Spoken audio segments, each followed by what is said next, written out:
Okay, let's get this nasty ass show on the road. Hello! You can probably tell I'm in a different room. Welcome to the master bedroom. I had to do a little bit of tidying in the back office, so today I will be recording in front of this lovely bookshelf, leaning on this attractive wooden column.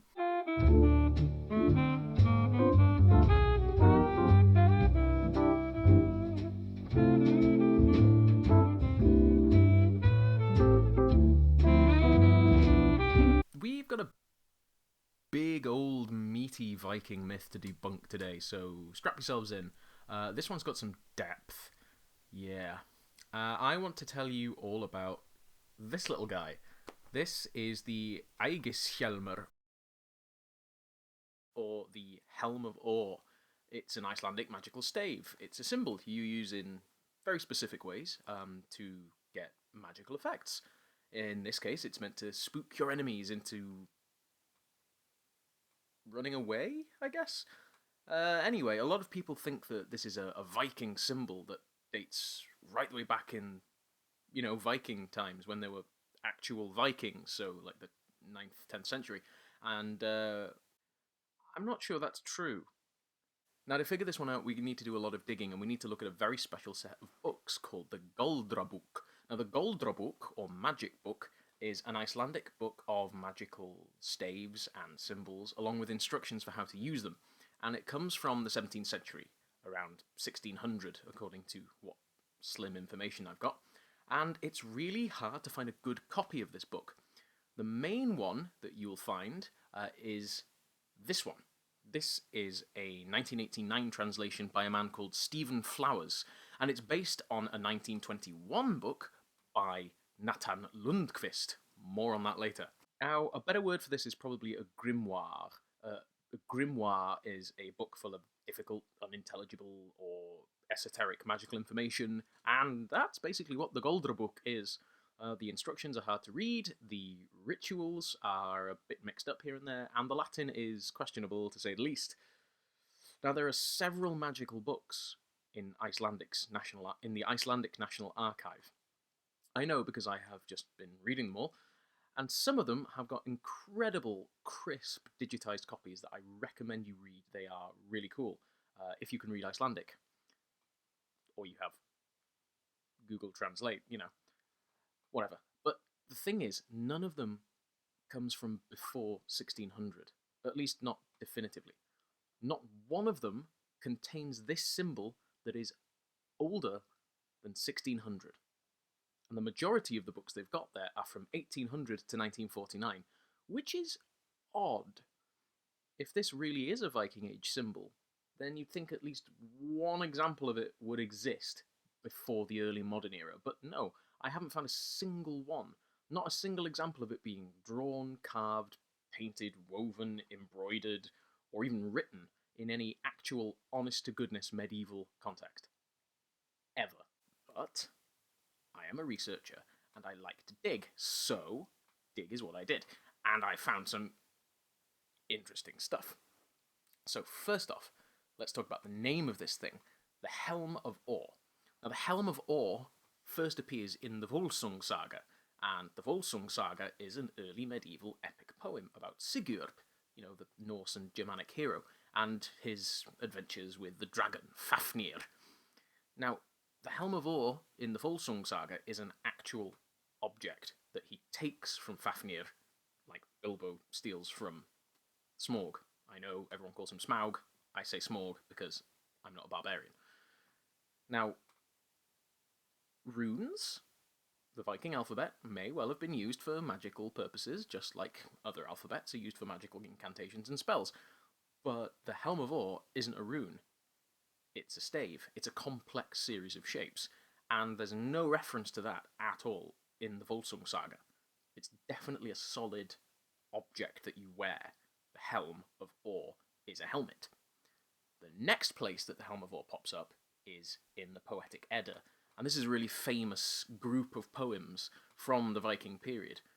The earliest example we've got written down is from 1270, and it's called the Codex Regius, and I'm going to put a link in the description to it. Just so you can go and look at it yourself. But the actual poems can't be older than the 980s. Well, why not? That's because it claims to be from Greenland, and Greenland wasn't colonized by the Vikings until 985. There's another mention of a helm being worn, and again, that sounds like an object rather than a symbol. And there's no written symbology at all in the manuscript. The entire Codex Regius is plain script. Go ahead and look. I've read through it several times to actually try and find this thing. And there's no description of it being painted or tattooed on somebody. It sounds like it's a helmet. Now, so far so bunk, but as a magical stave, its use, its association with the name Helm of Awe, and even its shape, can only be dated confidently to 1600 so far. So I carried on digging, and I looked into the translations. Now, the only English version of the Goldrabook is by Stephen Flowers, and whoo boy, he is a character. Flowers has written hundreds, and I mean hundreds of papers on magic and esoteric religion and mysticism. He's got dozens of books out there, and he's really the only person who's done any kind of a job on an English translation of the Goldrabook.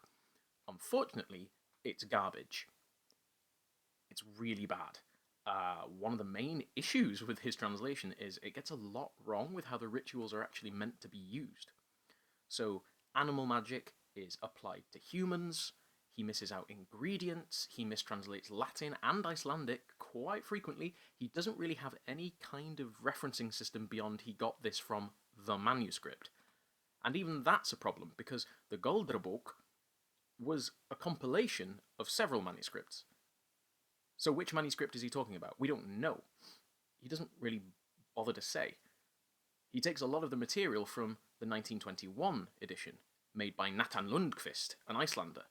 I haven't been able to find much out about him, but it seems like the Icelandic is okay in his edition, but he still seems to have mixed up a few Latin words here and there, and he wasn't really using a single book. He was, like I say, using multiple manuscripts.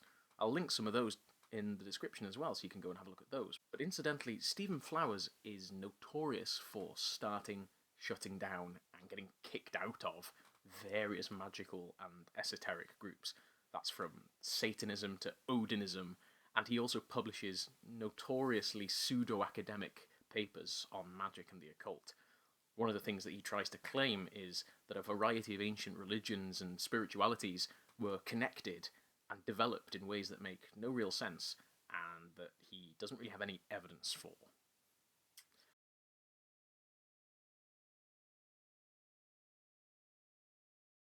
It's glorious nonsense so far. I mean, seriously, his papers are all very entertaining. You should go and read them, but just don't necessarily take them as well-researched, solid academic work that you can rely on, okay? That way madness lies. Where does that leave us? Hell, possibly. The actual grimoires themselves from the Icelandic archives, and I read Flowers' frankly baffling translation. Where the hell are we? Well, actually, I think we're in a place where I can explain a few things about this symbol. I set out to try and find out where this thing actually comes from. I'd heard people in reenactment groups say it's a 17th century Icelandic rune. I'd heard people say that it's a Christian symbol. And all of that's kind of true. This symbol, the Helm of Awe, is probably pre-1600 in date. The earliest manuscripts show it in its original context, which is Icelandic folk magic. These manuscripts are full of Christian sigils and symbols. There are several Jesus staves, for example. Why is that? Well, it's because Iceland was a Christian country at that point. It had been for, well, 500, 600 years. In fact, the Vikings who got to Iceland found Gallic monks there. Christianity's been around in Iceland for well over 1,000 years. Really, the first person to claim in a book that these rituals should be combined with Old Norse religion was Stephen Flowers, and he doesn't really have any evidence for that. But it isn't a Viking symbol. At least, we can't in any way prove it's a Viking symbol. In fact, we can't even prove it's medieval.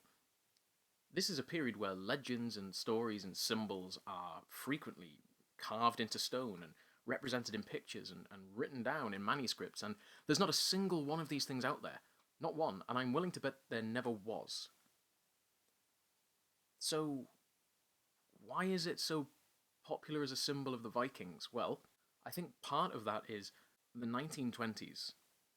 Just bear with me for a second, because bear in mind, the 1920s was a time when esoteric magic, spiritualism, theosophy, alternative religions were really gaining popularity, especially in Europe and the USA.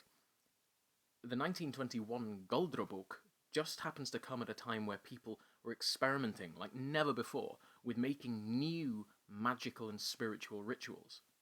The main way that they were making these rituals is by combining other ancient beliefs together. Neo-paganism, Satanism, Neo-Celticism, Odinism, Asatru, they were all starting to spread a great deal more and really starting to develop.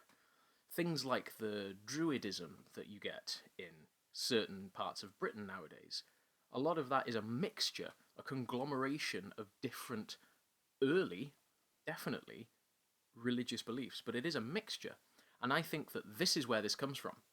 Again, the late 1980s and 90s is a time when neo-paganism and heathenism really start to gain some actual traction in the mainstream.